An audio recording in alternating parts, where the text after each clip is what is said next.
나는 살면서 가장 아프고 혹독한 일격이 질병이나 죽음이 아니라 내 친딸의 입에서 나온 말일 줄은 단 한 번도 상상해 본 적이 없다.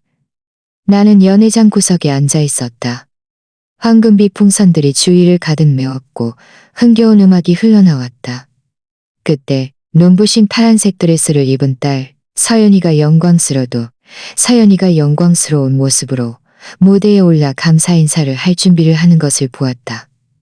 그날은 서연이의 35다. 하지만 서연이의 입에서 나온 것은 아무런 예고 없이 나를 찌르는 가이였다. 서연이는 시어머니인 최 여사를 꼭 끌어안고 자리에서 일으킨 다음 마이크를 들고 말했다. 이분이 바로 제 마음속 유일하고 소중한 어머니세요. 연회장은 뜨거운 박수갈채로 터져나갔다. 나는 환하게 웃는 얼굴들, 카메라 플래시, 그리고 반짝이는 하객들의 눈을 보았다. 그리고 마치 그것만으로는 부족하다는 듯 서연이는 나를 향해 돌아서서 사석에서 나에게 수없이 소리치던 그 단호한 목소리로 덧붙였다. 나는 숨이 막힐 것 같았다. 가방 위로 손이 떨렸다. 남은 마지막 존엄을 유지하려 했었다. 아무도 나를 보지 않았다. 아무도 나를 위해 말해주지 않았다. 나는 마치 갑자기 역사 속에서 지워진 존재처럼 느껴졌다. 나는 천천히 일어섰다. 무릎이 한없이 무거웠다. 내 딸은 내가 수없이 보아왔던 경멸과 승리가 뒤섞인 눈빛으로 나를 바라볼 뿐이었다. 하지만 내가 떠나기 위해 첫 발을 내딛는 순간 또 다른 한 사람이 일어섰다. 나의 며느리 하은이었다. 아, 맞다. 계속하기 전에 채널 구독과 영상 좋아요를 부탁드린다. 그것은 내가 계속해서 이야기를 들려줄 수 있는 힘이 된다는 것을 알려줄 것이다. 자, 계속하겠다. 나의 며느리 하은이는 확고한 발걸음으로 무대로 걸어갔다. 그녀는 내 딸 서연이의 손에서 마이크를 빼앗아 들고 떨리고 단호한 목소리로 그 자리에 있던 모든 이들을 숨죽이게 할 말을 뱉었다. 더 이상은 못 참겠어요. 오늘이 당신 생일인 건 맞아요. 축하받을 자격도 있죠. 하지만 당신은 진실도 들어야 해요. 순간 연회장은 정적이 흘렀고 배경음악조차 감히 다시 울리지 못했다. 하객들은 불안한 눈빛으로 서로를 바라보며 무언가 신성한 것이 곧 산산조각 날 것 같은 불길한 예감이 담긴 어색한 표정을 지었다. 내 딸 서연이는 어리둥절한 표정으로 마이크를 되찾으려 했지만 며느리 하은이는 마치 목숨이 걸린 일인 양 두 손으로 마이크를 꽉 쥐었다. 당신은 늘 나를 무시했죠. 하은이가 말을 이었다. 당신은 늘 나를 비참하게 만들었어요. 당신은 마치 내가 당신 곁에 있을 자격조차 없는 사람처럼 대했죠. 하지만 아세요? 여기 진정한 어머니는 당신의 허영심에 박수치거나 카메라 앞에서 미소 짓는 사람이 아니에요. 진정한 어머니는 당신이 태어난 순간부터 곁에서 당신을 보살피고 당신을 위해 자신의 삶을 희생한 사람이에요. 그리고 그분은 지금 저기 서 계시는데 당신은 그분을 쓰레기처럼 취급하며 파티에서 쫓아내려 하고 있어요. 놀라움에 찬 옹성거림이 연회장에 퍼져나갔다. 나는 그 자리에 얼어붙어 내가 들은 것을 거의 믿을 수 없었다. 내 며느리, 내가 늘 거리감이 있고 별다른 교류가 없다고 생각했던 그 사람이 감히 아무도 인정하려 하지 않던 사실을 큰 소리로 말하고 있었다. 내 딸 서연이의 얼굴은 순식간에 하얗게 질렸다. 그녀는 몇 번 웃음을 터뜨리며 이 모든 것이 그저 오해인 척하려 했다. 무슨 말을 하는 거야? 서연이가 더듬거렸다. 지금 여기서 소란 피울 때가 아니야. 하지만 상처는 이미 펴졌다. 사람들의 시선은 더 이상 서연이에게 집중되지 않고 나를 향했다. 지난 수년 만에 처음으로 모두가 나를 똑바로 바라보았다. 마치 드디어 나의 존재를 내가 단지 내 딸의 삶에 드리워진 그림자가 아니라는 것을 그 침묵이 얼마나 오래 지속되었는지 나는 알지 못한다. 나에게는 영원처럼 길게 느껴졌다. 나는 내 심장 소리만 들을 수 있었다.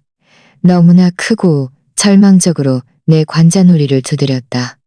바로 그 순간 나는 깨달았다. 내가 세상의 종말이라고 여겼던 이 공개적인 굴욕이 사실은 모든 것의 시작이었다는 것을. 그날 밤 나는 고개를 들고 눈물을 참으며 연회장을 나섰다. 어떤 눈물로도 이 상처를 씻어낼 수는 없었다. 하지만 내 마음속에는 이미 하나의 결심이 싹트기 시작했다. 내 깊은 곳 어딘가에서 무언가가 불붙었다. 나는 평생을 사랑했던 내 딸이 이렇게 번번이 나를 파괴하도록 더 이상 내버려 둘 수 없었다. 내가 문을 나설 때 밤의 차가운 바람이 내 얼굴을 스쳤다.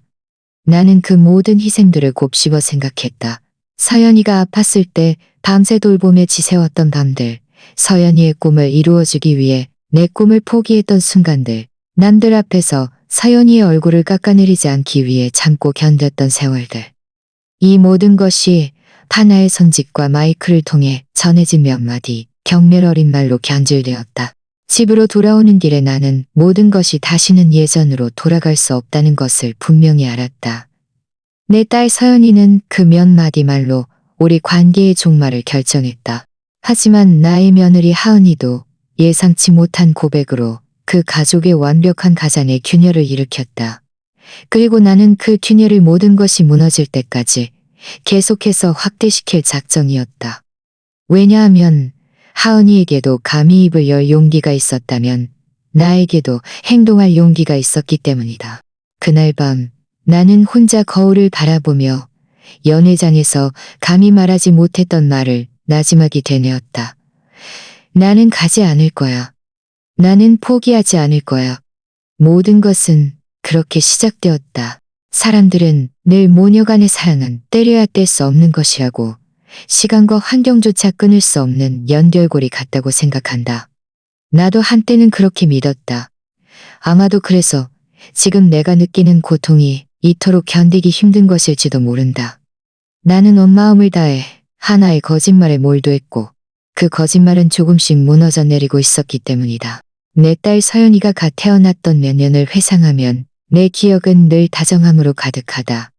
갓 태어난 서연이의 크고 검은 눈동자가 나를 바라보던 것을 기억한다. 마치 내가 서연이의 전부인 것처럼 나는 서연이를 품에 안고 자장가를 흥얼거리며 몇 시간이고 보냈다. 등이 끊어질 듯 아파도 개의치 않았다. 서연이의 모든 미소, 모든 옹알이 속에서 나는 계속 숨 쉴 이유를 찾았다. 나의 어린 시절은 행복하지 않았다. 나는 사랑이 부족한 가정에서 자랐고 나에게는 그것이 그저 부모의 의무에 불과했다. 나의 어머니는 몸이 좋지 않아 나를 돌볼 수 없었고 아버지는 성질이 급해서 늘 우리에게 좌절감을 표출했다. 나는 내 딸 서연이에게는 절대로 나처럼 살게 하지 않겠다고 맹세했다. 나는 서연이에게 내가 가지지 못했던 모든 것을 주겠다고 맹세했다. 안전한 집, 따뜻한 포옹, 두려움 없이 성장할 수 있는 안식처를 말이다. 처음에는 해냈다. 하지만 시간이 지나면서 그 약속의 기반에 균열이 생기기 시작했다. 서연이의 아버지, 즉 나의 남편 이병호 씨는 결코 친근한 사람이 아니었다. 그는 열심히 일했지만 매우 오만하고 냉담했다. 그는 내가 매우 중요하게 여기는 일상의 사소한 일들에는 거의 관심이 없었다. 그에게 딸을 키우는 것은 부차적인 임무였고 전적으로 나의 책임이었다. 그는 나의 노력을 심판하는 재판관이 되었다. 딸이 울면 나의 잘못이었고 아프면 내가 잘 돌보지 못한 탓이었으며 반항하면 내가 너무 오냐오냐 키운 탓이었다. 그리고 나의 소중한 딸 서연이는 그 모든 말을 흡수했다. 어릴 때부터 서연이는 아빠에게서 내가 부족하다는 말, 개성이 없다는 말, 아빠에게 어울리지 않는다는 말을 들었다. 처음에는 나를 견우해 주기도 했지만 몇 년 후에는 더 이상 그러지 않았다. 서연이는 내 편에 서는 것보다 아빠 편에 서는 것이 더 쉽다는 것을 깨달았다. 어느 날 오후 서연이가 겨우 12살이었을 때를 기억한다. 그날 서연이는 시험을 망쳤고 나는 서연이를 격려하기 위해 서연이가 가장 좋아하는 음식을 특별히 만들어 주었다. 내가 음식을 상에 내놓자 서연이는 나를 경멸하는 눈빛으로 쳐다보며 말했다. 아빠가 엄마 음식 맛없대. 아빠가 엄마 음식 맛없대. 나는 칼을 든 채 얼어붙었다. 서연이에게도 그렇게 생각하는지 물었다. 서연이는 그저 어깨를 으쓱할 뿐이었다. 서연이는 그저 어깨를 으쓱할 뿐이었다. 사춘기 시절은 더욱 잔혹했다. 우리가 다툴 때마다 서연이는 자신이 직접 생각한 것이 아닌 말들을 되풀이했다. 그것들은 서연이 아빠의 말이었고 나중에는 서연이 남편의 가족들까지 더해졌다. 엄마는 고루하고 세속적이야. 엄마는 고루하고 세속적이야. 엄마는 내가 필요했던 것을 한 번도 준 적이 없어. 나는 반격하는 대신 침묵을 택했다. 서연이를 잃을까봐 두려웠다. 참고 견디면 언젠가 서연이가 내가 서연이가 서연이가 내가 서연이가 서연이가 내가 서연이가 내가 서연이가 서연이 시어머니의 등장은 서연이의 삶에서 나의 위치를 완전히 결정지었다. 그 여자는 매우 영리했고 달콤한 말로 사람의 마음을 사는 법을 잘 알았다. 그녀는 내가 결코 과장되게 표현할 줄 몰랐던 관심과 칭찬으로 내 딸 서연이를 사로잡았다. 그녀는 돈도 많고 인맥도 넓었으며 듣기 좋은 말을 잘했다. 그 말들은 인정받기를 갈망하던 내 딸 서연이의 귀에는 음악처럼 들렸다. 내 딸 서연이는 나를 시어머니와 비교하기 시작했고 시어머니에게서 내가 줄 수 없었던 것을 보았다. 비교할 때마다 나는 더 소외되고 더 보잘것없고 더 투명 인간처럼 느껴졌다. 점차 가족 모임 초대도 줄어들었다. 서연이가 소셜미디어에 공유하는 사진에는 내가 한 번도 없었다. 대화 속에서 나는 기껏해야 조연이가 숨기고 싶어하는 어색한 기억이었다. 나는 대체 언제 내 딸 서연이를 잃어버린 것일까?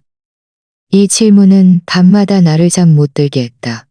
아마도 존중을 요구하는 대신 침묵을 택했던 어느 날이었을까? 아마도 서연이 아빠에게 감히 반항하지 못하고 입을 다물었던 순간이었을까?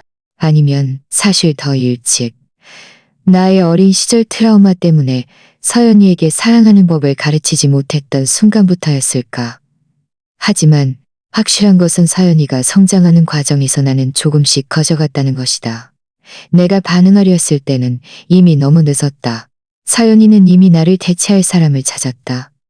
서연이는 다른 여자에게서 내가 늘 꿈꿔왔던 그런 어머니의 모습을 찾았다.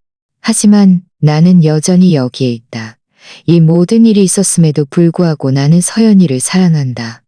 상처받고 불완전하지만 여전히 살아있는 사람이다.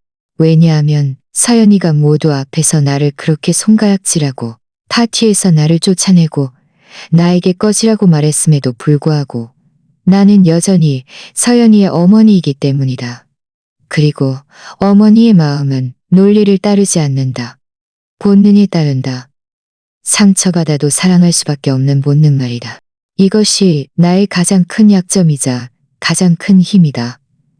왜냐하면 이 사랑이 내가 운명을 받아들여야 한다는 것을 의미하지 않기 때문이다. 오히려 이것은 내가 항복하지 않을 것이라는 것을 의미한다. 내 딸 서연이가 나를 부정하더라도 나는 진실을 알 권리가 있다. 서연이가 나를 잊기로 선택한다면 나는 서연이에게 기억나게 할 것이다. 비록 그것이 서연이에게 고통을 줄지라도. 서연이의 생일 파티에서 일어난 일은 우연한 사건이 아니었다. 그것은 수년간의 침묵과 경멸이 맺은 열매였다. 하지만 그것은 또한 새로운 시작이기도 했다. 왜냐하면 이제 나는 더 이상 그림자 속에서 살고 싶지 않다는 것을 알았기 때문이다. 내 딸 서연이가 나를 산채로 묻으려 한다면 서연이는 내가 그 무덤에서 어떻게 기어나오는지 직접 보게 될 것이다. 그리고 서연이가 나에게 주었던 모든 말, 모든 표정, 모든 경멸을 그대로 되돌려줄 것이다. 나는 소리치거나 폭력을 사용하지 않을 것이다. 나는 진실을 사용할 것이다. 그들이 두려워하고 아무도 예상하지 못했던 진실을. 이것이 나의 가장 강력한 복수다. 침묵. 만약 내 삶을 한 단어로 표현해야 한다면 아마 이것이 가장 적절할 것이다.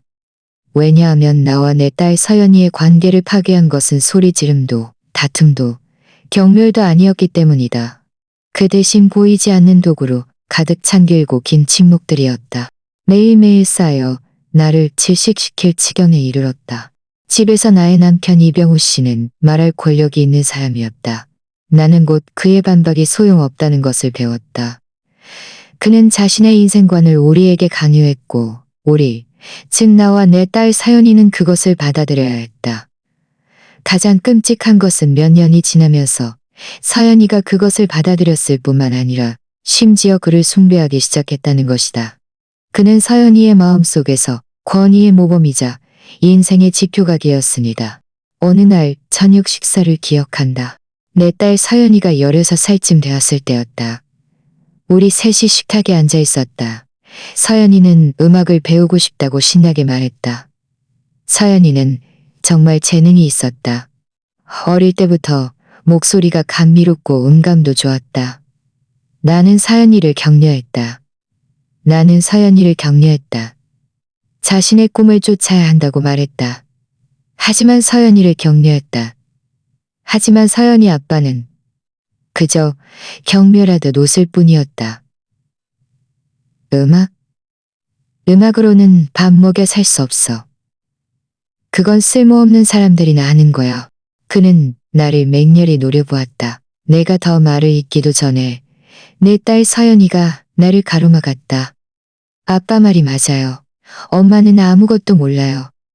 이어서 침묵이 벽처럼 무겁게 나를 짓눌렀다. 이것은 수많은 예시 중 하나일 뿐이었다. 내가 서연이를 지지하려 할 때마다 내 목소리는 늘 서연이 아빠의 목소리에 묻혔다. 서연이는 그렇게 자라면서 내가 하는 말은 아무 가치도 없다고 믿게 되었다.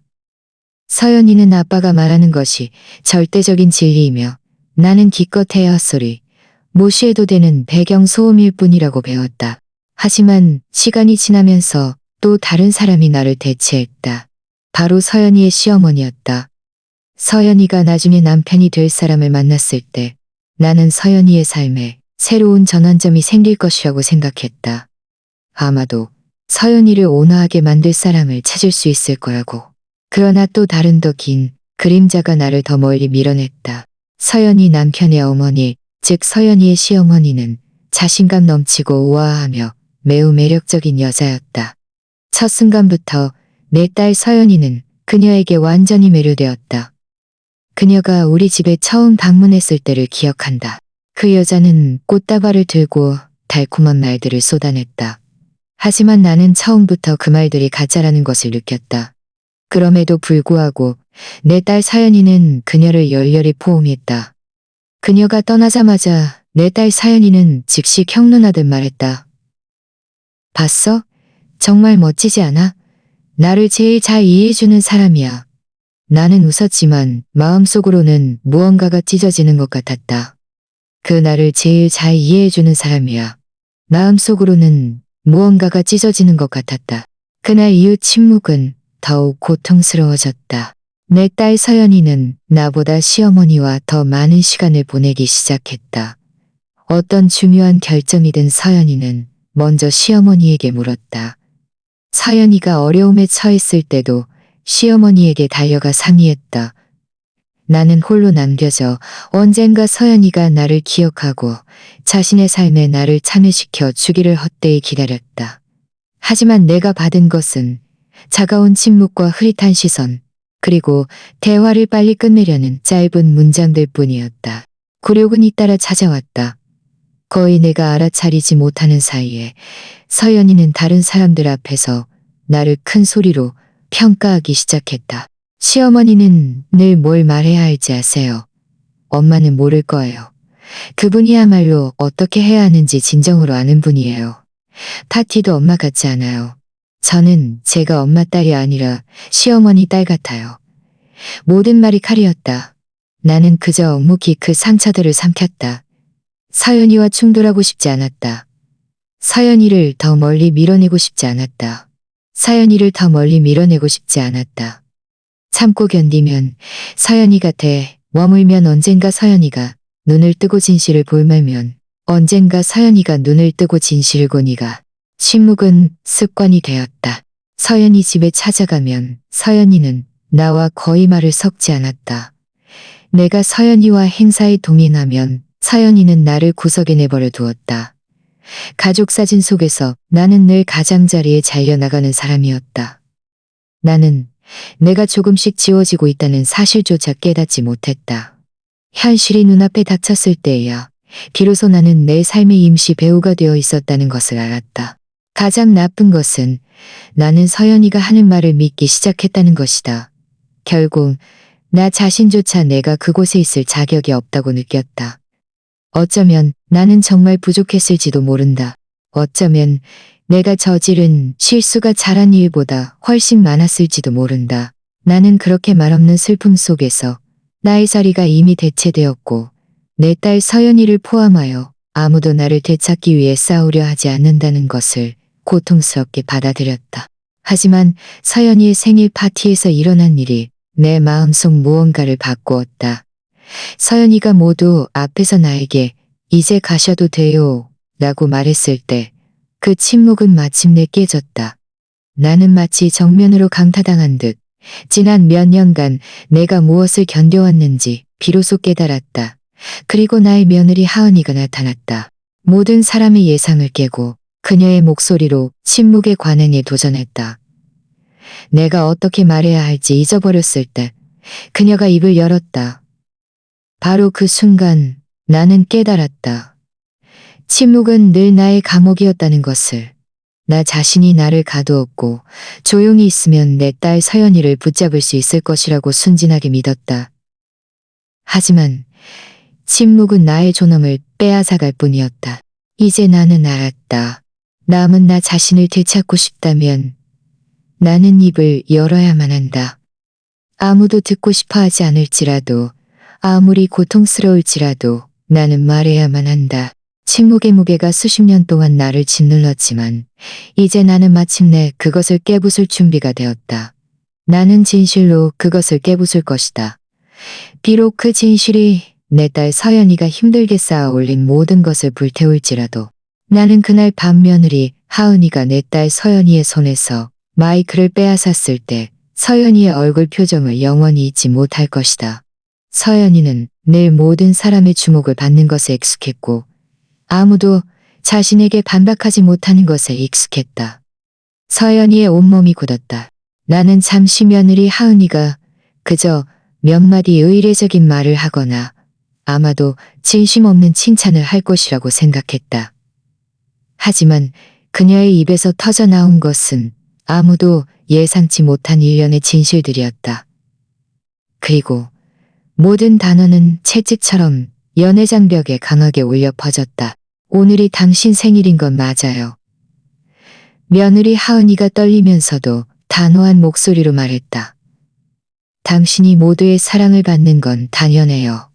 하지만 당신이 숨기고 싶어 했던 일들도 직면해야 해요. 그래야 공평하죠. 하객들 사이의 옹성거림이 순식간에 멈췄다. 와인잔은 공중에 멈춰 있었고 많은 사람들의 웃음은 목구멍에 걸렸다. 내 심장이 가슴에서 튀어나올 것처럼 빠르게 뛰었다. 큰일이 벌어질 참이었다. 그리고 이번에는 내가 굴욕의 주인공이 아니라 나를 그림자에서 햇빛 아래로 끌어낼 진실을 목격하는 증인이었다. 내 딸 서연이는 주도권을 되찾으려 했었다. 서연이는 억지 미소를 지으며 앞으로 나섰다. 무슨 말을 하는 거야? 내 파티에서 소란 피우지 마, 응? 하지만 며느리 하은이는 멈추지 않았다. 나는 그녀가 마이크를 마치 무기처럼 두 손으로 꽉 쥐고 있는 것을 보았다. 당신 어머니는 당신에게 모든 것을 주셨어요. 하은이가 말을 이었다. 그런데 당신은 감사하기는커녕 그분을 당신의 화풀이 대상으로 삼았어요. 당신은 다른 사람들이 그분을 모욕하도록 내버려 두었고 심지어 그들과 함께 그분을 조롱했어요. 이건 스포츠 같은 건가요? 당신은 어머니가 낯선 사람처럼 대우받아 당신 집을 울면서 나가는 것이 어떤 기분인지 아나요? 나는 알아요. 놀라움에 찬 소동이 연회장 전체를 꿰뚫었다. 나는 목이 메어 거의 숨을 쉴 수 없었다. 그녀가 나를 이렇게 변호해 줄 줄은 몰랐다. 나는 단 한 번도, 게다가 나의 며느리가 내가 묵묵히 견뎌왔던 모든 것을 모두 앞에서 폭로할 용기를 가질 줄은 상상도 못했다. 내 딸 서연이는 초조하게 하객들을 바라보았다. 여러분, 이 사람 말을 신경 쓰지 마세요. 서연이는 억지로 웃으며 말했다. 이 사람은 늘 과장하는 걸 좋아해요. 하지만 며느리 하은이는 한 발 더 앞으로 나서며 목소리를 낮추었다. 마치 의도적으로 서연이에게만 말하는 것처럼 이건 과장이 아니에요. 이건 당신이 파티와 박수 뒤에 늘 숨겨왔던 진실이에요. 분위기는 견딜 수 없을 정도로 긴장되었다. 나는 내 딸 서연이의 시어머니인 최 여사가 의자에 꼿꼿이 앉아 입술을 꽉 다물고 분노에 찬 눈빛을 하고 있는 것을 보았다. 그녀는 자신의 완벽한 왕국에 아주 작은 흔들림조차 용납할 수 없었다. 그리고 내 딸 서연이를 더욱 덜게 만들었다. 닥쳐. 서연이는 자신이 드러나자 닥쳐. 서연이가 며느리 하은이에게 소리쳤다. 지금은 당신 차례가 아니야. 그녀가 대답했다. 이건 당신 어머니의 차례예요. 당신이 수년 전 그분에게서 빼앗아 간 차례죠. 이 몇 마디 말은 판결문처럼 공중에 떠돌았다. 나는 다리가 떨리는 것을 느꼈다. 하지만 나약해서가 아니라 오랫동안 느껴보지 못했던 힘이 솟아올랐기 때문이었다. 나의 며느리 하은이의 목소리는 내가 직접 묻어버렸던 존엄을 나에게 돌려주었다. 하객들은 어디를 봐야 할지 몰랐다. 어떤 이들은 동정심 가득한 눈으로 나를 바라보았고 어떤 이들은 부끄러워했으며 어떤 이들은 놀라움과 존경이 뒤섞인 복잡한 감정을 지니고 있었다. 이번에는 아무도 감히 박수를 치지 못했다. 이 모든 것이 너무나 현실적이고 너무나 적나라했다. 반대로 내 딸 서연이는 무너져 내릴 지경이었다. 나는 서연이의 표정이 분노에서 굴욕으로 오만함에서 절망으로 변하는 것을 보았다. 서연이는 아무도 감히 자신에게 정면으로 맞설 보았다. 서연이는 아무도 감히 자신에게 정면으로 맞설 것이라고는 하물면의 썩은 부분을 가릴 수 있다고는 하물면 가면은 깨졌다. 서연이는 늘 자신의 세상 속에서 살았고 나는 말하고 싶었다. 수년 동안 억눌러왔던 말들을 그 순간에 쏟아내고 싶었다. 하지만 참았다. 아직 내 차례가 아니었다. 때로는 가장 강력한 힘은 올바른 시기에 침묵하는 법을 아는 것이다. 나의 며느리 하은이는 도화선에 불을 붙였다. 나는 그 폭발을 나의 무기로 삼기 위해 가장 정확한 시기를 기다려야 했다. 내 딸 서연이는 다시 정신을 차리려 했었다. 서연이는 절망적으로 달려가 모두 앞에서 시어머니를 끌어안았다. 이분이 제가 늘 원했던 어머니예요. 서연이는 거의 소리치듯 말했다. 저는 다른 건 필요 없어요. 하지만 이 말은 너무나 공허하고 헛되게 들렸다. 아무도 서연이를 믿지 않았다. 왜냐하면 며느리 하은이가 그 모든 것을 폭로한 후 모두가 그것이 그저 어린아이의 방어적인 투정일 뿐이라는 것을, 가라앉기 전 마지막 발버둥이라는 것을 알았기 때문이었다. 나는 조용히 서연이를 바라보았다. 내 마음 속에는 고통과 동정심이 뒤섞여 있었다. 한편으로는 서연이는 여전히 나의 딸이었다. 내가 품에 안고 열이 나던 밤에 재워주던 그 어린 소녀였다. 하지만 다른 한편으로는 나는 더 이상 서연이를 알아보지 못했다. 서연이는 자신의 오만함에 삼켜진 여인으로, 자신의 눈에 자신 외에는 아무것도 들어오지 않는 여인으로 변해 있었다. 그날 밤 나는 분명히 알았다. 우리 사이의 전쟁은 더 이상 수면 아래의 은밀한 조류가 아니었다. 이제 전쟁은 공개되었다. 그리고 공개된 전쟁에서는 가장 큰 소리를 내는 사람이 이기는 것이 아니라 가장 적절한 시기를 기다려 치명적인 일격을 가하는 사람이 이기는 것이다. 나의 며느리 하은이는 무대에서 나를 바라보았다. 그녀의 눈 속에서 나는 전에 본 적 없는 무언가를 보았다. 그것은 암묵적인 이해였다. 마치 그녀가 말하지 않아도 나에게 말해주는 것 같았다. 나는 혼자가 아니라고. 누군가 내가 겪었던 모든 것에 대해 증언해줄 의향이 있다고. 바로 그 순간 나는 깨달았다. 이 생일 파티가 원래는 나의 사형 선고였지만 이제는 나의 기회가 되었다는 것을.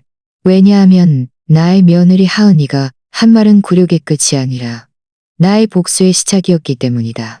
그날 밤 생일 파티가 끝나고 집에 돌아왔을 때 몸은 지쳤지만 마음은 여전히 아팠다. 하지만 정신은 매우 맑았다. 며느리 하은이의 말은 내 딸 서연이가 수년 동안 쌓아올린 가상의 균열을 일으켰다.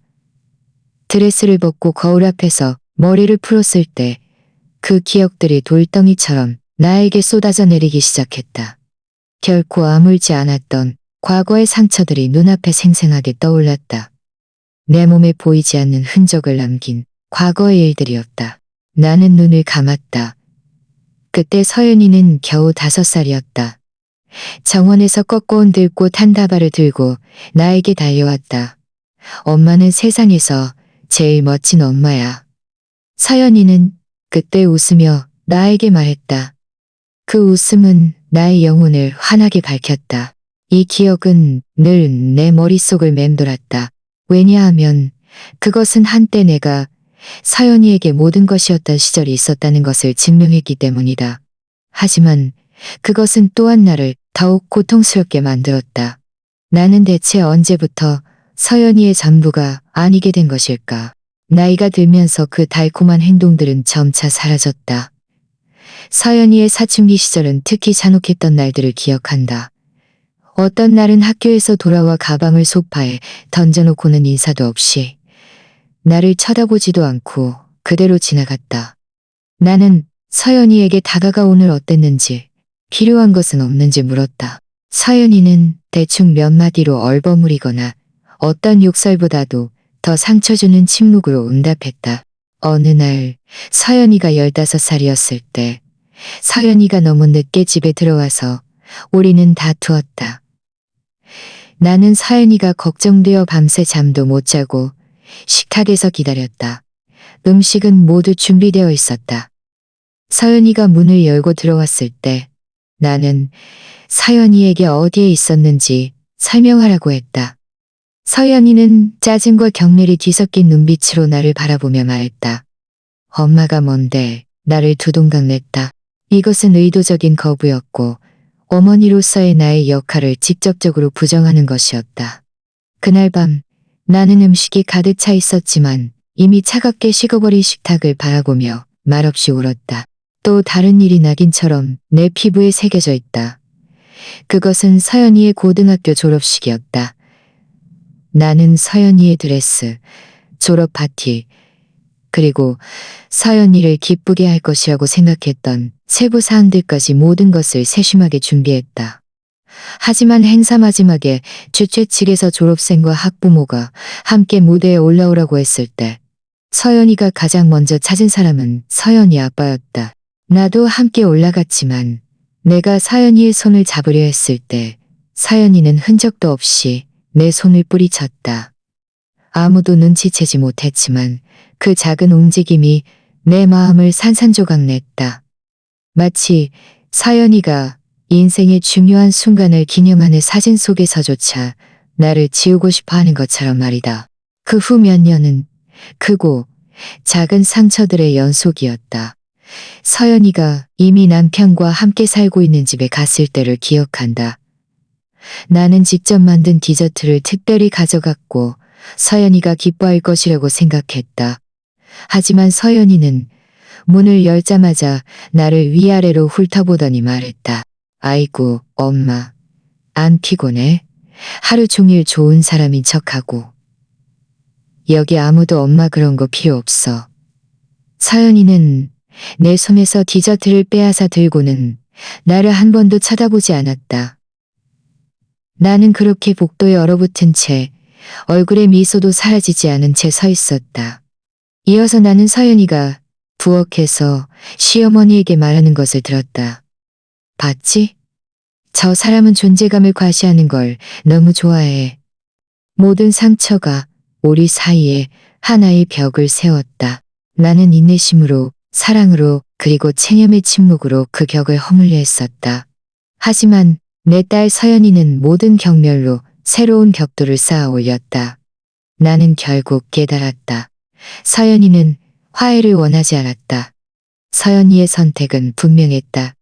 서연이는 나의 자리를 다른 여자에게 내주기로 결정했다. 가장 나쁜 것은 서연이가 이 모든 것을 잔혹하게 마치 나를 완전히 항복시키려는 듯이 했다는 것이다. 그 외로운 밤들 속에서 나는 나 자신에게 물었다. 나는 실패한 엄마였을까?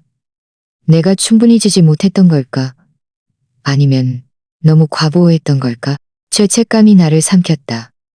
나는 나의 과거, 나의 부서진 어린 시절이 서연이를 키운 방식에 영향을 미쳤다고 생각했다.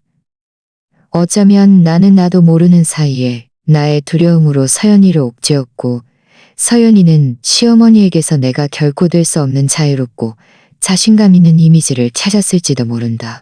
하지만 내가 희생했던 수년간의 직장 생활, 밤샘 간호, 서연이의 꿈을 이루어주기 위해 서랍 속에 넣어두었던 나의 꿈들을 떠올렸을 때 나는 깨달았다. 아니다. 이것은 내가 사랑이나 헌신이 부족해서가 아니었다. 문제는 서연이가 다른 사람의 인정을 추구하기 위해 자신의 뿌리를 부정하기로 선택했다는 것이었다. 나는 서연이 이야기 속의 어색한 부분이 되었다. 서연이가 다른 사람들 앞에서 빛나기 위해 숨기고 싶어하는 부분이 되었다.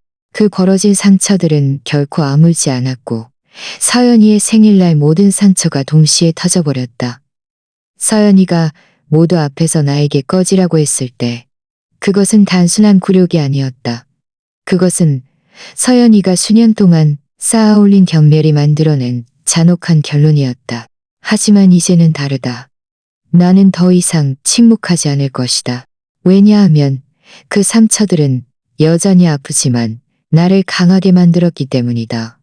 감춰진 눈물 한 방울 한 방울, 삼켜버린 모욕 하나하나, 피했던 시선 하나하나가 나를 강철처럼 단련시켰다. 내 딸 서연이가 여전히 나를 무너뜨릴 수 있다고 생각한다면 서연이는 틀렸다. 이제는 내가 침묵을 깨고 목소리를 높여 진실을 무기로 삼을 준비가 되었다. 그날 밤 나는 나 자신에게 맹세했다. 더 이상 헛된 눈물을 흘리지 않을 것이라고. 상처는 여전히 있을 것이다. 하지만 그것들은 더 이상 실패의 상징이 아닐 것이다. 그것들은 나의 전쟁의 흉터가 될 것이다. 나는 이 흉터들을 지니고 나를 기다리는 전장으로 갈 것이다. 아직 드러나지 않은 진실의 전장으로 말이다. 고통은 사람을 성장시키지만 굴욕은 사람을 닳아 없어지게 한다. 그 파티 이후 내 딸 서연이가 모두 앞에서 나에게 꺼지라고 했을 때 나는 깨달았다. 내 흉터를 무기로 삼을 때가 되었다는 것을. 더 이상 황량한 곳에서 감사를 바라며 계속할 수 없었다. 나는 너무 오랫동안 침묵했고 나에게 흔적을 남긴 부당한 대우를 너무 많이 견뎌냈다. 하지만 그날 밤 며느리 하은이의 말이 내 머릿속을 맴돌았고 나는 더 이상 희생자가 되지 않기로 결심했다. 하나의 계획이 내 마음속에서 조용히 싹트기 시작했다. 이것은 내가 처음으로 반격하려 한 것은 아니었다. 하지만 나는 늘 용기가 부족했다. 그러나 이번에는 분노가 나의 동기가 되었다. 나는 더 이상 화해나 온정을 찾지 않았다. 내가 찾은 것은 정의였다. 내가 가장 먼저 한 일은 기억의 서랍을 여는 것이었다. 내가 무엇을 발견할까? 두려워 늘 굳게 닫아두었던 서랍들이었다. 나는 남편 이병우 씨가 돌아가시기 전에 남겨둔 몇 가지 경제적 비밀들을 떠올렸다. 몇몇 의심스러운 투자와 그가 늘 조심스럽게 숨겨두었던 서류들이었다. 수년 동안 나는 보지 않고 묻지 않기로 선택했다. 그것은 남자들의 일이라고 나 자신에게 말했기 때문이었다. 하지만 이제 나는 알았다. 그 서류들 속에 나의 가장 강력한 무기가 숨겨져 있을 수도 있다는 것을. 나는 집 안에서 오랫동안 방치되어 있던 서재로 들어서기 시작했다. 공기 중에는 먼지와 낡은 종이 냄새가 가득했다. 나는 누렇게 변한 서류들, 개봉되지 않은 편지들, 그리고 내가 감히 읽어보지 못했던 계약서들을 뒤적였다. 처음에는 내가 내 집을 침범한 침입자처럼 막막하게 느껴졌다. 하지만 인내심을 가지고 한 줄 읽어 내려가고 숫자 하나하나를 확인하고 서명 하나하나를 대조했다. 나는 남편 이병우 씨가 내 딸 서연이의 시댁과 사업 거래를 했었다는 것을 발견했다. 몇몇 재정적인 채무가 우리 두 가족의 운명을 내가 생각했던 것보다 훨씬 더 강하게 묶어놓았다. 이것은 정말 아이러니했다. 서연이가 지금 그토록 숭배하는 그 시어머니가 나에게 인정하는 것보다 훨씬 더 많은 빚을 지고 있었다니. 이것은 말 그대로 폭약이었다. 나는 그것을 보자마자 알았다. 나는 너무 충동적으로 행동하고 싶지 않았다. 나는 내가 믿을 수 있는 오랜 친구, 은퇴한 변호사 박 씨에게 조용히 연락했다. 그는 늘 나를 존경해 주었다. 나는 서류들을 그에게 가져가서 이것들이 대체 무엇을 의미하는지 설명해 달라고 부탁했다. 그가 그때 눈을 크게 뜨고 나를 바라보던 것을 기억한다. 이게 당신 손에 들린 게 뭔지 아세요? 당신은 이 서류들로 당신 딸과 남편, 심지어 그들의 온 가족까지 파멸시킬 수 있어요. 나는 몸서리쳤다. 두려움 때문이 아니라 내가 처음으로 권력이 내 손에 쥐어져 있다는 것을 깨달았기 때문이었다. 나는 나의 전략을 세우기 시작했다. 나는 모든 서류를 여러 부 복사했다. 그것들을 여러 안전한 곳에 숨겼다. 심지어 나의 변호사에게는 만약 나에게 무슨 일이 생길 경우를 대비하여 명확한 지시가 담긴 밀봉된 봉투까지 맡았다. 이것은 피해망상이 아니었다. 나는 내 딸 서연이의 오만함과 그 시어머니의 영리함을 너무나 잘 알고 있었다. 만약 그들이 내가 이 모든 것을 알고 있다는 것을 알게 된다면 그들은 주저없이 모든 수단을 동원해 나를 공격할 것이다. 동시에 공식적인 자리에서는 나는 계속해서 연약하고 거의 존재감이 없는 어머니인 척 연기했다. 모임에 참석해서는 웃어야 할 때 웃었다. 어떤 의심도 사지 않기 위해 고개를 숙였다. 아무도 그 가면 뒤에서 나의 모든 움직임, 모든 말, 모든 시선이 계산된 것이라고는 상상하지 못했을 것이다. 이 모든 것의 핵심은 인내심이었다. 나는 내 딸 서연이가 반드시 실수를 저지를 것이라는 것을 알았다. 서연이의 오만함은 서연이를 쉽게 부주의하게 만들 것이고 나를 필요로 하지 않는다는 것을 증명하려는 서연이의 갈망은 서연이를 위험한 함정에 빠뜨릴 것이다. 나는 그저 가장 적절한 시기를 기다려 내가 쥐고 있는 모든 것을 폭로하기만 하면 되었다. 그 반들 속에서 나는 나의 계획을 몇 번이고 검토했다. 나는 우리가 어떻게 여기까지 오게 되었는지 과거를 떠올리지 않을 수 없었다. 한때 나를 품에 안고 잠들었던 그 어린 소녀가 어떻게 나를 짐처럼 여기고 자신의 삶에서 쉽게 내던질 수 있는 여인으로 변했는지. 그 고통은 나를 거의 흔들리게 만들었다. 하지만 서연이의 모든 경멸, 모든 오만한 시선을 떠올리자마자 나의 결심은 강철처럼 단단해졌다. 나는 또한 나의 며느리 하은이에 대해 많은 생각을 했다. 그녀가 생일 파티에서 보여준 용기는 나의 전체 계획에 도화선에 불을 붙였다. 나는 무엇이 그녀를 그렇게 말하게 만들었는지 궁금했다. 나를 위해서였을까? 아니면 그녀도 내 딸 서연이에게서 고통을 겪었던 걸까? 나는 알 수 없었지만 한 가지는 확실히 알았다. 처음에는 낯설게 느껴졌던 그 여인이 예상치 못한 나의 동맹이 될 수도 있다는 것을. 이 계획은 단지 내 딸 서연이와 그 시어머니의 돈과 사회적 진실을 폭로하는 것만이 아니었다. 아니다. 나의 계획은 더 컸다. 나는 나의 굴욕 위에 쌓아 올린 그들의 완벽한 가장을 찢어 발길 작정이었다. 나는 모든 사람들에게 그 박수, 그 가짜 미소, 그리고 그 공허한 연설 뒤에 대체 무엇이 숨겨져 있는지 분명히 보여줄 작정이었다. 어느 날 나는 거울을 보며 큰 소리로 연습했다. 마치 진실 폭로의 날을 예어설하는 것처럼. 나는 당신의 관심도 필요 없고 나는 내 딸 서연이가 내 앞에 서 있다고 상상하며 말했다. 당신의 박수도 필요 없어. 내가 유일하게 요구하는 것은 존중이야. 만약 당신이 나에게 그것을 어떻게 주어야 할지 모른다면 나는 진실로 그것을 빼앗아 갈 거야. 그 거울은 몇 주 동안자가 되었다. 나는 진실로 그것을 빼앗아 갈 거야. 그 거울은 몇 주 동안 나의 동반자가 되었다. 그 순간이 왔을 때 모든 말은 정확해야 했고 모든 멈춤은 서연이를 자신의 거짓말 속으로 더 깊이 빠뜨려야 했다. 이 모든 것이 암암리에 진행되는 동안 나는 여전히 모두 앞에서 미소 지으며 부당한 대우를 받아들이고 조롱하는 말들을 못 들은 척했다. 하지만 내 마음속에서는 끊임없이 되뇌었다. 고지야, 조금만 더 기다려. 네 차례가 곧 올 거야. 그리고 그 시기는 누구도 상상했던 것보다 훨씬 더 빨리 다가왔다. 어떤 대화는 어머니가 딸에게 결코 꺼내고 싶지 않은 것이다. 수년 동안 나는 언젠가 우리가 마주 앉아 소리 지름도 비난도 없이 어쩌면 함께 울면서 우리가 너무 오랫동안 끌어왔던 상처를 치유할 수 있기를 꿈꿨다. 하지만 마침내 용기를 내어 서연이를 찾아갔을 때 나는 잔혹한 거울만을 찾을 수 있다는 것을 깨달았다. 내 딸 서연이는 자신의 냉혹함과 경멸로 서연이가 어머니라고 부르는 그 여자의 가장 나쁜 면모를 비추고 있었다. 나는 서연이를 우리 집에서 만나자고 했다. 바로 이 거실에서. 한때 우리가 함께 소박한 생일을 보내고 숙제를 하고 일요일마다 영화를 보던 이 거실에서 서연이는 늘 그렇듯이 늦게 왔고 오만한 표정을 짓고 있었다. 값비싼 향수 냄새가 온 구석에 퍼졌다. 서연이는 사과 한마디도 하지 않았다. 손님처럼 앉기보다는 주인처럼 다리를 꼬고 앉은 모습이 정말 견딜 수 없었다. 엄마, 또 뭘 원하는 거야?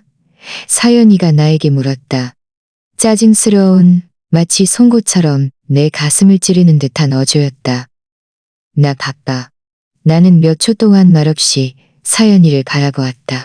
서연이의 이목구비는 너무나 많은 곳에서 나를 닮아 있었다. 그것이 나를 아프게 했다. 똑같은 검은 머리, 똑같은 넓은 이마. 하지만 서연이의 눈에는 다정함도 나에 대한 인정도 없었다. 오직 차가움 뿐이었다. 나는 너와 이야기하고 싶어. 마침내 내가 입을 열었다. 적이 아닌 어머니와 딸로서. 서연이는 웃었다. 그 경박한 웃음소리가 내 몸을 찢어갈기는 것 같았다. 어머니와 딸이라니? 우리는 아주 오래전에 그런 관계가 아니었어. 나는 입술을 꽉 깨물었다. 울고 싶지 않았다. 서연이 앞에서 울 수는 없었다. 왜? 서연아, 너는 왜 나를 그렇게 미워하니? 서연이는 나에게 원망 가득한 눈빛을 돌려주었다. 엄마는 늘 부족했고 늘 보잘것없었으며 늘 자리를 구걸했으니까. 아빠 말이 맞았어. 엄마는 그저 짐일 뿐이야. 나는 엄마처럼 되고 싶지 않아. 나는 엄마처럼 되고 싶지 않아. 나는 배를 강하게 맞은 듯한 느낌이었다. 서연이의 입에서 서연이 아빠가 나에게 수없이 했던 말들을 듣는 것은 정말 견딜 수 없었다. 그것은 마치 내가 과거에 견딜 수 없었다. 내가 한 모든 것은 너를 위한 것이었어. 나는 거의 숨소리로 말했다.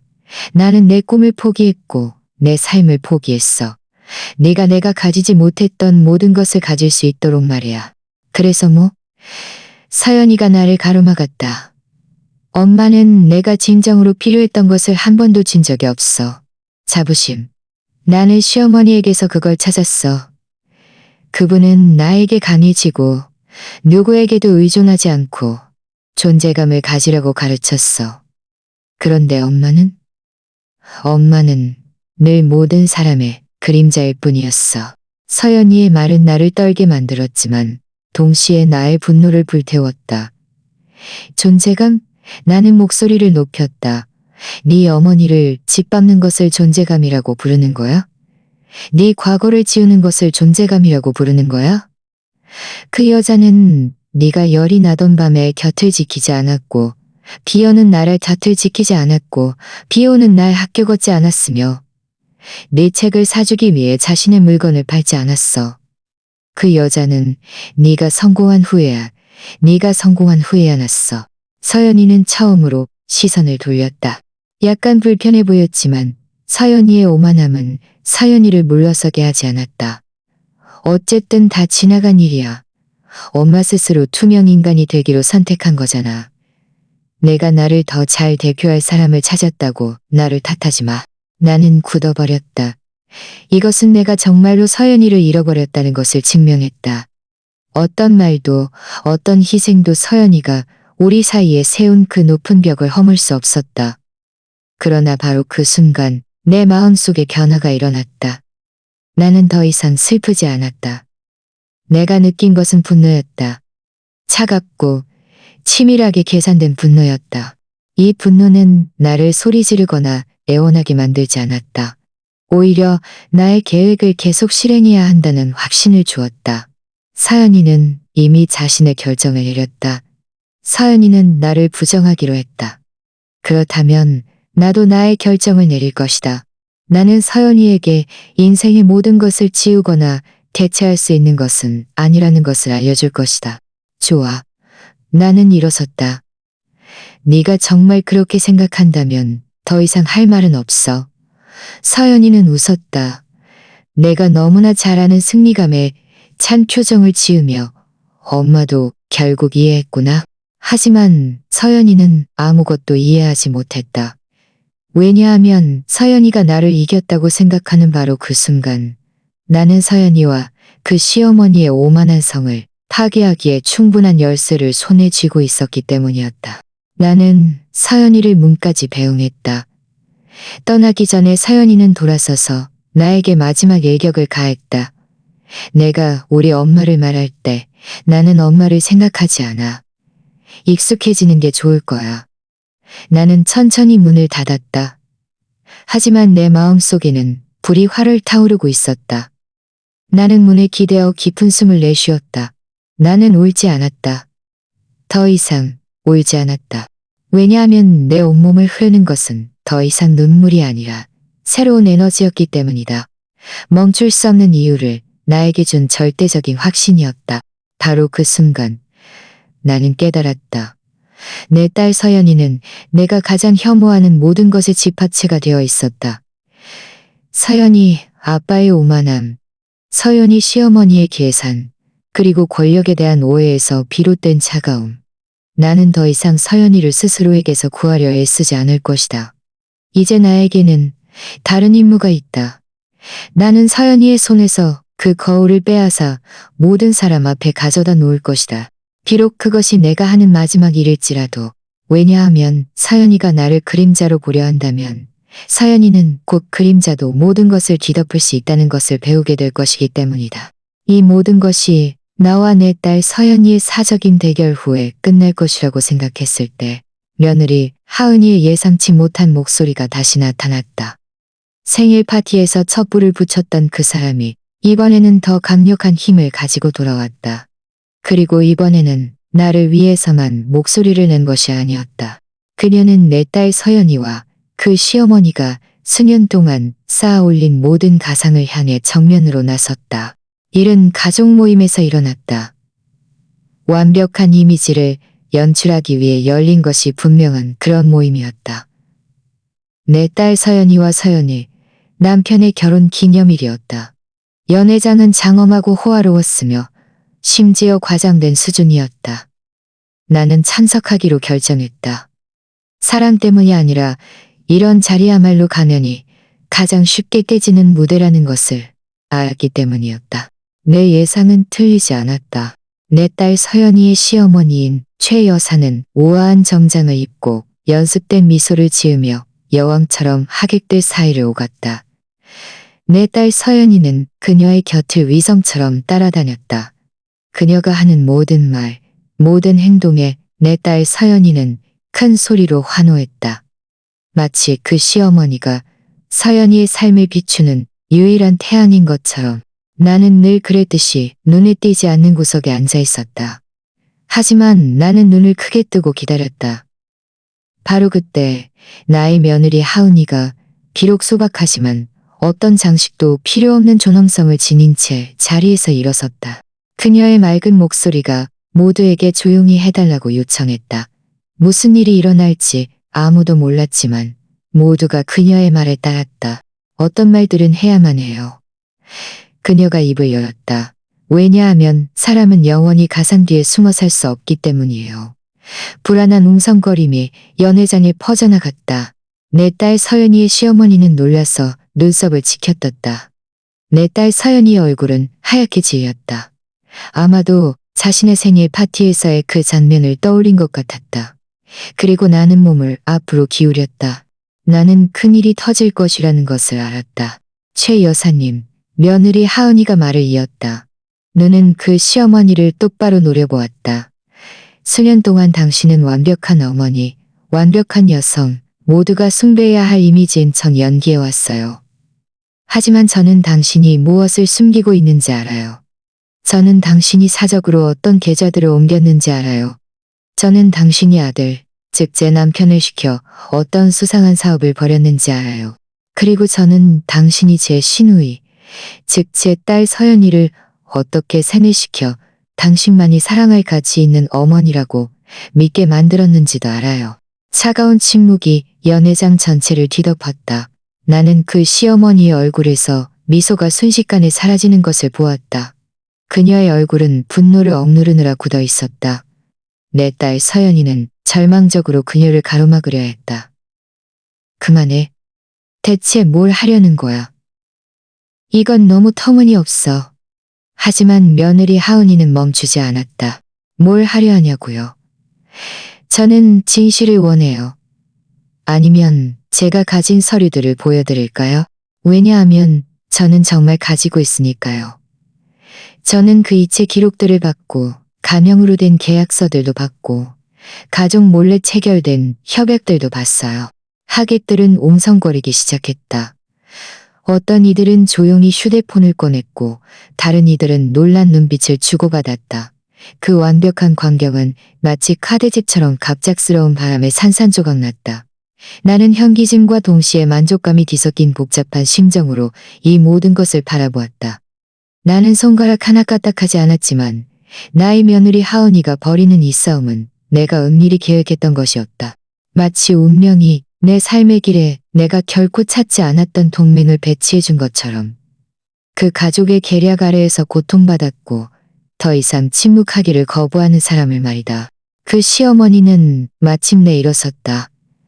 그녀의 분노에 찬 목소리가 연회장 전체에 울려 퍼졌다. 이건 명백한 명예훼손이야. 나를 파멸시키기 위해 꾸며낸 거짓말이라고.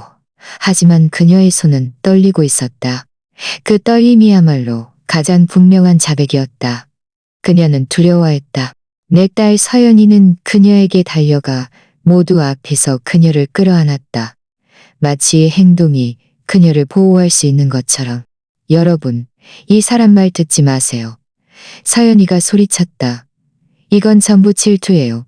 함정이라고요. 그러나 서연이의 말은 더 이상 무게가 없었다.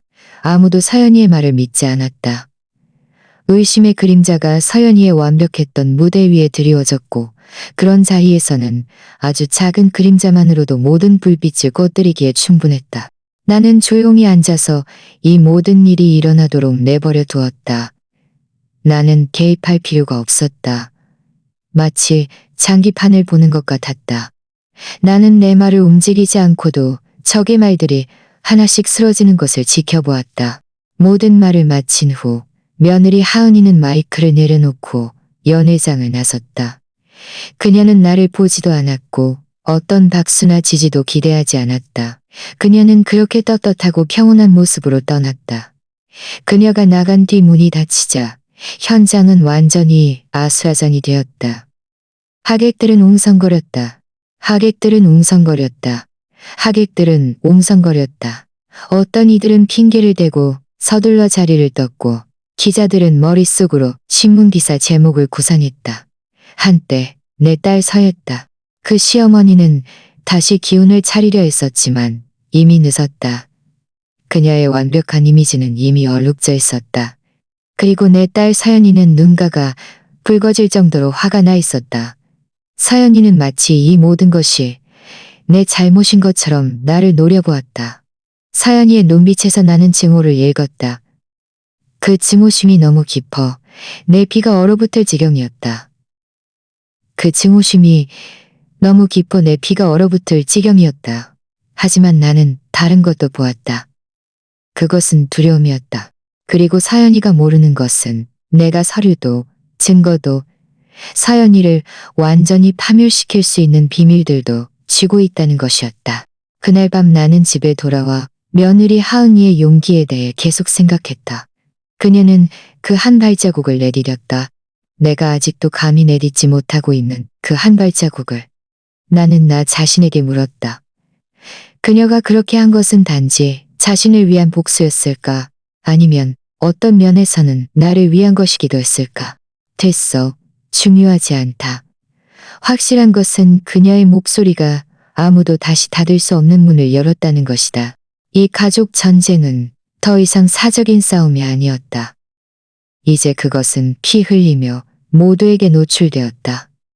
그리고 침묵의 압력 아래 수년 동안 살아왔던 나는 마침내 나의 때가 다가왔다는 것을 깨달았다. 왜냐하면 진실이 수년 위로 떠오르기 시작하면 아무도 그것을 막을 수 없기 때문이다. 나는 평생 동안 공개적인 자리에서 나서는 것을 두려워했다. 나는 늘 가장자리에 머무는 사람이었고 주목받는 것을 피하는 사람이었으며 다른 사람을 그림자처럼 지지하는 것을 선호하고 스스로 자리를 얻으려 하지 않는 여인이었다. 하지만 그날 밤 나는 파트너, 친구, 친척들로 가득 찬 연회장으로 걸어 들어갔을 때 더 이상 숨을 수 없다는 것을 알았다. 현장의 웅성거림은 귀청을 찢을 듯했다. 호기심과 불안감이 뒤섞여 있었다. 몇 주 전 나의 며느리 하은이의 고백 이후 모든 것이 변했다. 모든 사람이 설명을 기다렸고 모든 사람이 아무도 못 본 척할 수 없는 이 소동이 어떻게 끝날지 보고 싶어 했다. 바로 그 기대 가득한 시선 속에서 나는 내가 연단에 서 있는 것을 발견했다. 내 손에는 어떤 기억보다도 무거운 서류철이 들려 있었다. 그 서류철 안에는 서리들뿐만 아니라 수십 년간의 나의 침묵, 굴욕, 그리고 상처들이 담겨 있었다. 그리고 이제 이 모든 것들은 정의를 추구하는 나의 유일한 언어로 변모했다. 나는 깊은 숨을 들이쉬고 연회장 전체를 훑어보았다. 내 딸 서연이가 자신의 자리에 굳은 채 앉아있는 것을 보았다. 눈빛은 칼처럼 차가웠고 몸은 끊어지기 직전의 활처럼 긴장되어 있었다. 서연이 옆에는 그 시어머니가 있었다. 무표정한 얼굴로 품이 있는 척하려 했었지만 나는 그녀의 손이 미세하게 떨리는 것을 알아차렸다. 이 두 얼굴은 수년간의 경멸을 떠올리게 했다. 그 오만한 태도들, 나를 그림자로 격화시키는 시선들, 나를 잊히도록 상고했던 말들. 그리고 지금 그들은 모든 관객들 앞에서 이렇게 노출되어 있었다. 이 관객들은 이미 그 완벽한 가족이 사실은 가상에 불과하다는 것을 의심하기 시작했다. 나는 서리철을 열었다. 종이가 마찰하는 소리가 총성처럼 정적을 갈랐다. 나는 너무 오랫동안 침묵했습니다. 나는 내심 극도로 긴장했지만 단호한 목소리로 말했다. 남편이 나를 모욕했을 때 나는 침묵했습니다. 딸이 나를 소외시켰을 때 나는 침묵했습니다. 이 가족이 나를 아무 가치도 없는 존재로 격화시켰을 때도 나는 침묵했습니다. 나는 사람 때문에, 두려움 때문에, 그리고 습관 때문에 침묵했습니다. 하지만 더 이상은 아닙니다. 저는 오늘 말하기 위해 여기에 왔고 제가 앞으로 할 말은 저를 경시했던 이 사람들에 대한 여러분의 인식을 영원히 바꿀 것입니다. 긴장감이 극에 달했다. 어떤 이들은 몸을 앞으로 기울이며 간절히 기다렸고 어떤 이들은 앞으로 터질 스캔들을 두려워하며 조용히 뒤로 물러났다. 나는 침착하게 그 서류들을 펼쳤다. 이것은 소문도 암시도 아닙니다. 이것들은 계약서이고 이체 기록이며 은행 명세서입니다. 남편의 유산과 내 딸 시댁의 복잡한 재정 관계는 모두 부패로 얼룩져 있습니다. 이것은 아무도 내가 뒤적일 것이라고 예상하지 못했던 먼지투성이 서류들 속에서 제가 발견한 것입니다. 하지만 진실은 여기에 있습니다. 그들이 수년 동안 숨겨왔던 진실이 이제 저의 무기가 되었습니다. 내 딸 서연이가 맹렬한 분노에 찬 목소리로 벌떡 일어섰다. 거짓말이야. 다 거짓말이야. 나는 눈 하나 깜빡하지 않고 서연이를 바라보았다. 그리고 서류 하나를 들어 올렸다. 거짓말이라고? 그럼 모두에게 설명해봐. 왜 너의 서명이 여기에 있는지. 네가 한 번도 신고하지 않은 자금 흐름을 승인한 서명이 말이야. 나에게 설명할 필요 없어.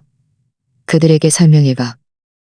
왜 처음에 네 아빠가 너에게 대신 서명하라고 했을 때 네가 그 모든 것을 숨기는 것을 동의했는지 말이야. 서연이의 얼굴은 순식간에 새하얗게 질렸다. 서연이의 온몸이 떨렸다. 한순간 서연이의 입술이 움직였지만 한마디도 할 수 없었다. 그 자리에 있던 모든 관객들은 이해했다. 의심의 씨앗은 이미 뿌려졌고 의심이 마음에 뿌리 내리면 그 파괴력은 무한하다. 그 시어머니도 일어섰다. 오만한 자세와 경멸 가득한 어조였다. 이것은 전부 날조된 것입니다. 그녀가 말했다. 이것은 원한에 찬 여자가 나에게 복수하기 위해 꾸며낸 술수입니다. 바로 그때 나는 마치 승리를 확신하는 듯한 평온한 어조로 그녀를 가리켰다. 만약 날조된 것이라면 왜 손이 떨리세요? 현장은 즉시 소란스러워졌다. 어떤 이들은 놀라서 소리쳤고 어떤 이들은 믿을 수 없다는 눈빛을 주고받았다. 그 여인의 완벽한 이미지는 짧은 몇 초 만에 완전히 무너졌다. 그녀가 무슨 말을 해도 소용없었다. 그녀의 떨리는 손은 그녀의 목소리보다 더 정직했다. 나는 의도적으로 몇 초 동안 침묵했다. 긴장감이 극에 달할 만큼 충분한 시간이었다. 그리고 덧붙였다. 저는 동정을 구하러 온 것도 아니고 맹목적인 복수를 하러 온 것도 아닙니다. 제가 유일하게 원하는 것은 진실이 밝혀지는 것입니다. 그리고 진실은 여기에 있습니다. 회계사들이 감사할 이 서류들 안에 더 이상 지워지거나 무시될 수 없는 이 증거들 안에 있습니다. 그들은 저를 지우고 싶었지만 기억은 지울 수 없습니다. 오늘 이 기억은 그들이 모두 앞에서 숨을 곳을 없게 만들었습니다. 현장의 공증인들이 서류의 진위 여부를 확인했다. 파트너들은 모두 격분하여 웅성거리기 시작했다. 어떤 이들은 심지어 서둘러 회의장을 떠났다. 남아있는 사람들은 경멸과 실망이 뒤섞인 눈빛으로 내 딸 서연이를 바라보았다. 서연이는 의자에 쓰러져 눈물을 쏟아냈지만 그것은 후회의 눈물이 아니라 분노의 눈물이었다. 반대로 서연이의 시어머니는 고개를 꼿꼿이 들려 있었지만 그녀는 가면이 떨어졌다는 것을 알았다. 나는 서리철을 닫고 탁자 위에 무겁게 내려놓았다. 마치 모든 말이 끝났다는 듯이 나는 소리칠 필요가 없었다.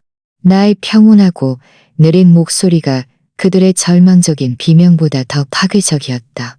나는 출구로 걸어갔다. 온 홀에는 옹성거림, 비난하는 시선, 그리고 아무도 더 이상 막을 수 없는 진실이 가득했다. 떠나기 전에 마지막으로 뒤를 돌아보았다. 나는 내 딸 서연이가 의자에 웅크린 채 얼굴을 두 손으로 가리고 있는 것을 보았다. 나의 목소리는 맑고 단호했다. 최종 판결이었다. 나는 가지 않았어. 그리고 영원히 가지 않을 거야. 나는 너의 엄마야. 네가 나를 부정하더라도, 네가 나를 미워하더라도 내 목소리는 영원히 너를 맴돌 거야. 이어서 나는 그 문을 나섰다. 밖의 밤은 차가웠지만 내 가슴 속에는 영원히 꺼지지 않는 불꽃이 타오르고 있었다. 내가 느낀 것은 기쁨도 평온함도 아니었다. 그것은 정이었다. 7년 동안 지연되었던 정이었지만 마침내 천둥번개 같은 힘을, 마침내 천둥번개 같은 힘을 갖으니 이 공개적인 심판 후의 그날 밤은 수년 만에 내가 가장 편안하게 잠든 밤이었다. 소리 지름도 경멸도 내 딸 서연이가 나에게 등을 돌리는 꿈도 꾸지 않았다. 나는 아무것도 꿈꾸지 않았다. 그리고 그 공백은 어떤 환상보다도 더 치유적이었다. 하지만 깨어났을 때 나는 마지막 한 걸음이 남아있다는 것을 깨달았다. 나는 내 딸 서연이와 그 시어머니의 가면을 벗겼다. 나는 진실을 그들이 빼앗아 갔던 곳으로 되돌려 놓았다. 하지만 나는 여전히 나는 나의 것들을 어떻게 처리할지 결정해야 했다. 나의 유산, 나의 유산, 나의 계승. 수십 년 동안 나는 그 재산들이 나와는 아무 상관이 없다고 생각했다. 모든 것이 남편의 것이었고 나는 그저 그림자처럼 질서를 유지하는 보이지 않는 수호자일 뿐이었다. 하지만 이제 내 손에는 계좌, 계약서들이 쥐어져 있었다. 이 모든 것은 그 부의 상당 부분이 직간접적으로 나에게 속한다는 것을 증명했다. 그러나 내가 가장 중요하게 여긴 것은 돈이 아니라 결정할 기회였다. 평생 동안 박탈당했던 이 결정권이 이제 마침내 내 손에 돌아왔다. 나는 실수를 반복하고 싶지 않았다. 나는 나의 가정을 파괴했던 오만함과 경멸의 사슬을 더 이상 이어가고 싶지 않았다. 내 딸 서연이가 이 어머니를 부정한다면 나는 서연이의 상속인으로서의 자격을 부정할 것이다. 나는 나의 변호사와 그의 사무실에서 만났다. 그는 우리가 몇 주 전에 비밀리에 작성했던 유언장 초안을 탁자 위에 놓았다. 나는 천천히 읽어 내려가며 모든 단어를 음미했다. 유언장은 내 딸 서연이가 상속권에서 제외되고 한 푼도 한 채의 집도 받지 못한다는 것을 명확히 명시했다. 모든 재산은 고아와 가정폭력 피해 여성을 돌보는 재단에 기부될 것이었다. 그리고 작은 부분이지만 매우 중요한 부분은 나의 며느리 하은이에게 남겨질 것이었다. 모든 사람이 침묵할 때 유일하게 용기를 내어 나선 그 여인에게 말이다. 나의 변호사는 내가 후회할까봐 조심스럽게 나를 바라보았다. 정말 확실하세요? 그가 나에게 물었다. 나는 단호하게 고개를 끄덕였다. 평생 이렇게 확신했던 적이 없습니다. 나의 손자들은 스스로 자수성가해야지. 성씨에 의존해서는 안 됩니다. 그리고 내 딸 서연이는 결국 배우게 될 것입니다. 비록 조금 늦게 배울지라도 인생의 모든 것을 오만함으로 얻을 수는 없다는 것을 말입니다. 나는 침착하게 서류에 서명했다. 나 자신조차 이 평온함에 놀랐다. 마치 수십 년 동안 열려있던 원을 닫는 것 같았다. 이 서명은 남편의 그림자와 내 딸 서연이가 나에게 남긴 상처를 한 번에 묻어버리는 것 같았다. 나는 처음으로 순종하는 사람이 아니라 결정하는 사람이라는 것을 느꼈다. 그 후 며칠 동안 소문이 무성했다. 소식은 빠르게 퍼졌다. 그 과부가 외동딸의 상속권을 박탈했다. 지역 신문들은 이 사건을 보도했다. 어떤 제목은 선정적이었고 어떤 제목은 거의 시리에 찬 어조였다. 한때 내 딸 서연이와 그녀의 완벽한 시어머니의 결합을 극찬했던 상류사회는 이제 그들의 가면이 벗겨지는 것을 흥미진진하게 지켜보고 있었다. 그리고 이 소동 속에서 나는 늘 평온함을 유지했다. 내 집 창문에서 바깥의 폭풍을 바라보면서 말이다. 서연이의 반응은 지체되지 않았다. 어느 날 오후 서연이는 예고 없이 우리 집으로 돌진했다. 서연이는 초췌해 보였고 눈은 울었는지 소리쳤는지 모를 정도로 붉게 부어 있었다. 서연이는 거실에서 나를 대치했다. 모든 것이 손가락 사이로 빠져나가는 것을 느끼는 듯한 분노에 차 있었다. 엄마가 어떻게 나한테 이럴 수 있어? 서연이가 나에게 소리쳤다. 나는 엄마 딸이야. 엄마의 유일한 딸이라고. 나는 침착하게 서연이를 바라보았다. 서연아, 그날 밤 모두 앞에서 나보고 꺼지려고 했던 거 기억하니? 그날 네가 먼저 나를 원하지 않았어. 서연이의 입술이 떨렸다. 반박하려 했지만 한마디도 찾을 수 없었다. 나는 계속 말했다. 이번에는 떨지도 두려워하지도 않았다. 이제 너는 나 없이 사는 법을 배워야 해. 나의 지지 없이, 나의 유산 없이 말이야. 아마 그때가 되어서야 네가 얼마나 소중한 것을 잃었는지 이해하게 될 거야. 서연이는 몇 초 동안 그 자리에 서 있었다. 내가 무너지고 후회하고 달려가 서연이를 안아주기를 기다리는 것처럼. 하지만 나는 그러지 않았다. 나는 여전히 꼿꼿이 서서 고개를 들고 그 보이지 않는 여인은 더 이상 존재하지 않는다는 것을 서연이에게 분명히 보여주었다. 마침내 서연이는 문을 쾅 닫고 나갔다. 서연이의 분노는 벽 속에 갇혔고 나는 마침내 평온을 얻었다. 시간이 지나면서 나의 결정은 결실을 맺기 시작했다. 내가 설립한 재단이 문을 열었다. 집 없는 아이들은 보금자리를 찾았고 침묵을 강요받았던 여성들은 다시 자신의 목소리를 되찾았다. 그리고 나는 그들의 얼굴에서 빛나는 광채를 보면서 깨달았다. 이것이야말로 내가 진정으로 남기고 싶었던 유산이라는 것을. 거짓으로 얼룩진 부도 부서진 가족의 공허한 이름도 아닌 진정으로 삶을 병화하닌 가끔 밤에 나는 내 딸 서연이를 생각한다. 서연이가 살면서 내가 한 모든 것이 증오 때문이 아니라 정예 때문이었다는 것을 이해할 수 있을지 모르겠다. 어쩌면 언젠가 이해할지도 모르고 어쩌면 영원히 이해하지 못할 수도 있다. 하지만 나는 더 이상 개의치 않는다. 내 삶은 더 이상 서연이의 경멸을 중심으로 둘 수 없다. 이제 내 삶은 더 위대한 것을 중심으로 움직인다. 그것은 내가 되찾은 존엄이다. 나는 거울을 바라본다. 더 이상 사랑을 구걸하는 부서진 여인이 아니다. 내가 보는 것은 굴욕 속에서 살아남은 사람이다. 그림자를 헤치고 나아가 때를 기다려 다시 일어선 사람이다. 비록 외로움이 여전히 나와 함께할 것이라는 것을 알지만 나는 더 이상 두렵지 않다. 나는 독이 있는 동반자 관계보다 존엄하게 외로운 것을 선호한다. 이것이야말로 나의 진정한 승리다.